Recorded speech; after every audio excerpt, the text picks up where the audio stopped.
तो आज हम एक और चैप्टर पढ़ने वाले हैं आचार्य प्रशांत सर का TWA बुक का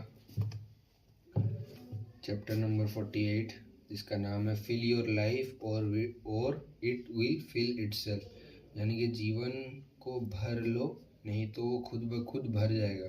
ठीक है, अब यहाँ पर जीवन में क्या भरने की बात कर रही है इस चैप्टर में हम आगे पढ़ेंगे। चैप्टर का कोट पढ़ देता हूँ पहले। A purposeless life doesn't stay empty, it gets occupied by noise। जिस जीवन का कोई उद्देश्य नहीं होता इसका मतलब ये नहीं कि वो जीवन खाली होता है, वो खुद ब खुद भर जाता है नॉइज से, यानी कि शोरों से, शोर शराबों से, व्यर्थ की चीज़ों से। ठीक है, अब चैप्टर्स की रीडिंग लेते हैं। If you will not fill your life with highness, with joy, with understanding, with beauty and purity, the result is that your life will itself with rubbish। यानी कि तुम अगर अपने जीवन में कुछ ऊंचा चीज, कुछ ऊंची खुशी, ऊंचा संघर्ष या कुछ ऊंची समझ है ना, या फिर ऊंची सुंदरता, कोई काम या कुछ है ना जिसमें कोई समझ हो, कोई ऊंचा काम हो, ऊंची एक सुंदरता हो, है ना, अगर तुम उन सब चीज़ों से अपना जीवन को नहीं भरोगे तो वो अपने आप भर जाएगा रबिश चीज़ों से, व्यर्थ की चीज़ों से, कूड़ा कचरा, बेकार की चीज़ों से। ठीक है, sometimes that rubbish is in the form of A job, sometimes a relationship, eight other times something else. यानी कि अब वो जो व्यर्थ की चीज़ें हैं वो कभी कभी जॉब के फॉर्म में भी होता है, कभी कभी वो रिश्ते नाते रिलेशनशिप के फॉर्म में भी होता है, और कभी कुछ और। Don't let that happen to you. Man is not born into leisure, he is born into struggle. His life is a battlefield from beginning to end. He must face challenges. But which challenges? That is the only choice he must make. इंसान या कोई आदमी जो है, जीवन पैदा ही होता है उसका, आराम में पैदा नहीं होता है, वो संघर्ष में पैदा होता है। उसका जीवन एक युद्ध का मैदान होता है, शुरुआत से लेकर अंत तक। वो संभवतः जरूर ही अपने जीवन में चुनौतियां फेस करता है। बट कौन सी चुनौतियां, ये चुनौतियां कौन सी चुनौतियां, ये तुम्हारे पास चुनाव, सिर्फ यही चुनाव तुम्हारे पास होता है कि तुम कौन सी चुनौतियां फेस करोगे। You could spend your entire life entangled in dozens of petty distractions, silly fights, shallow dilemmas, ego-driven competition. These are not real wars. Skirmishes, squabbles, first they drain you, but they don't leave you।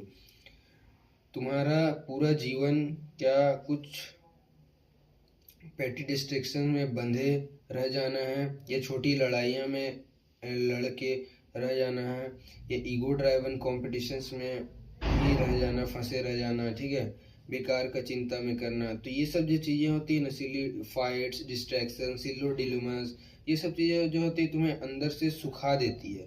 ठीक है, they drain you but they don't lift you. ये कभी भी तुम्हें ऊंचाई पर नहीं ले जाएगी, कभी भी तुमको ऊंचा नहीं उठाएगी। ठीक है, और you could dedicate your life to one real battle, the central and worthy project awakening clarity truth. और तुम ये कर सकते हो कि तुम्हारा पूरा जीवन किसी एक चीज पे, सही लड़ाई पे, ठीक है, सेंट्रल वर्दी प्रोजेक्ट, एकनिष्ठ होकर अपना जो जीवन है क्लैरिटी पे लगाओ, ट्रूथ के आगे लगाओ।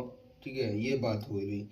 If that singular commitment is absent, your energies will find other outlets, automatic and unworthy ones. Instead of rising into focus, they will scatter in every direction। तो एकनिष्ठ होकर अगर ये जो चीज़ है तुम्हारे जीवन में अगर उपस्थित नहीं रहा, ठीक है, तो तुम्हारा जो जीवन है किसी और माध्यम से कोई बेकार की चीज़ें, अनवर्दी वंस में जाएगा। ठीक है, तो बजाय कि तुम्हारा जो फोकस है उसको उठाने के बजाय तुम्हारा जो फोकस है और वो स्कैटर, छितरा देगा तुम्हारे जीवन में अलग अलग दिशाओं में। ठीक है, 1,000 leagues and you won't even notice it's happening। You will feel busy, even engaged, but that is not the same as being devoted।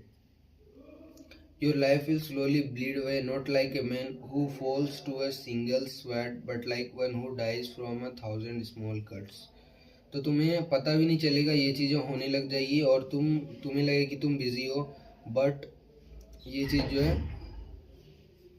तुम्हें धीरे धीरे तुम्हारे शरीर से इस तरीके से लगेगा खून बह रही इस तरीके से, बल्कि एक तलवार से होता है ना कि इंसान को पूरी तरह भी नहीं काट दी, ये तुम्हें धीरे धीरे काटेगी। ठीक है, स्मॉल कट्स देते जाएगी। ये चीज़ें ऐसी होती है कि सिली फाइट्स, डिस्ट्रैक्शंस, है ना, ये चीज़ें ऐसी होती हैं। तो यहाँ पर यही कहा जा रहा था कि ये जो चैप्टर का नाम था कि फील योर लाइफ और इट विल फील इटसेल्फ। तो तुम अपने जीवन में कुछ ऐसा चीज़ों से, अपने कामों से, अपने अच्छे कामों से भर दो, ठीक है, जो तुम्हें अपलिफ्ट करे, ना कि तुम्हें ड्रेन करे, यानी कि सुखा दे। तो यही चीज़ इस चैप्टर का सार था कि अपने जीवन को कामों से भर दो, सही कामों से। That's it for today. Thank you.